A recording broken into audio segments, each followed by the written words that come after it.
Assalamualaikum warahmatullahi wabarakatuh. Nah, sejarah teknologi saya kira tidak bisa dilepaskan dari sejarah listrik. Jadi listrik ini merupakan energi yang bisa membantu semua kegiatan manusia, sehingga secara berangsur-angsur manusia terfokus ya kepada listrik. Jadi semua mesin dioperasikan dengan listrik. Kemudian alat-alat rumah tangga dengan listrik.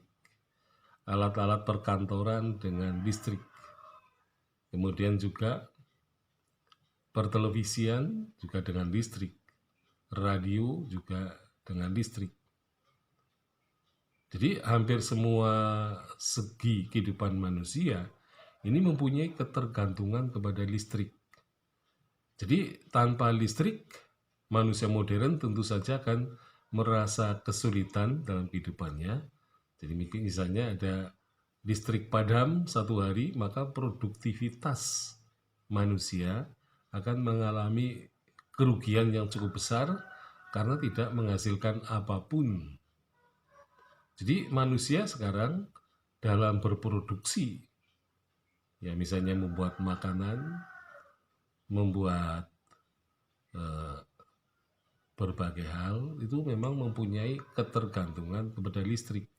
Jadi ketika listrik padam, maka manusia akan mengalami kesulitan karena harus melakukan kegiatannya secara manual. Dan tentu saja hasilnya akan lebih lambat daripada kalau menggunakan mesin-mesin dengan menggunakan listrik. Nah, ketergantungan listrik ini sangat besar ya dalam semua kegiatan manusia. Jadi akhirnya listrik ini rupanya menjadi bagian yang tidak terpisahkan dalam kehidupan manusia karena peran ya katakanlah minyak atau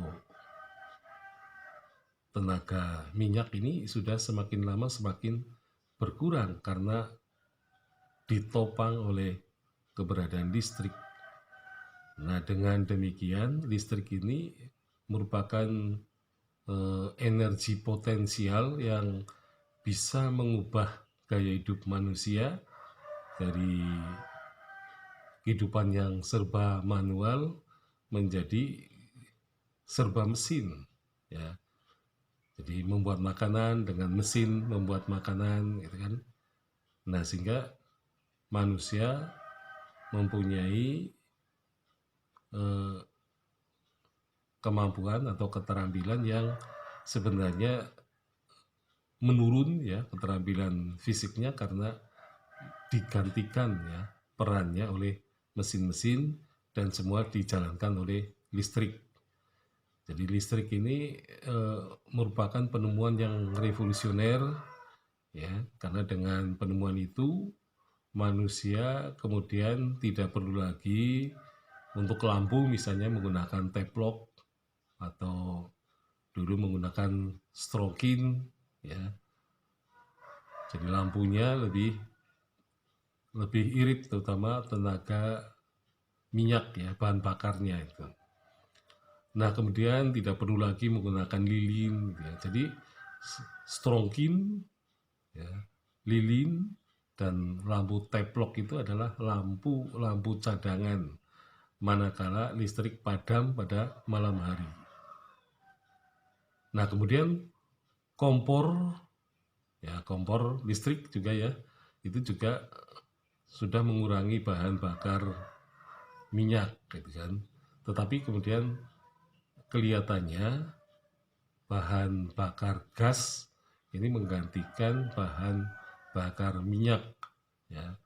Jadi ini pun termasuk produk yang bisa mengubah sejarah karena selama ini orang selalu menggunakan kompor minyak ya, ada risiko kebakaran, tetapi sebenarnya kompor gas saja juga sama, sebenarnya sama berbahayanya gitu ya, tetapi lebih praktis karena manusia tidak perlu membeli minyak tanah ya yang kemudian mengotori dan membawi kadang-kadang makanan yang dibuat di atas kompor.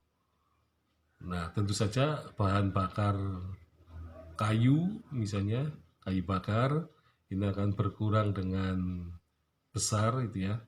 Tetapi ternyata tidak juga karena ternyata kayu diambil oleh manusia bukan untuk bahan bakar tetapi untuk bahan membuat kertas gitu ya. Jadi produksi kertas dibuat dari kayu. Jadi kayu dibuat bubur, kemudian buburnya dibuat kertas. Nah, inilah yang sebenarnya di satu sisi akan mengurangi perusakan lingkungan, ternyata juga ada segi lain yang merusak lingkungan dengan cara atau fungsi untuk produk lainnya. Sekian, Assalamualaikum warahmatullahi wabarakatuh.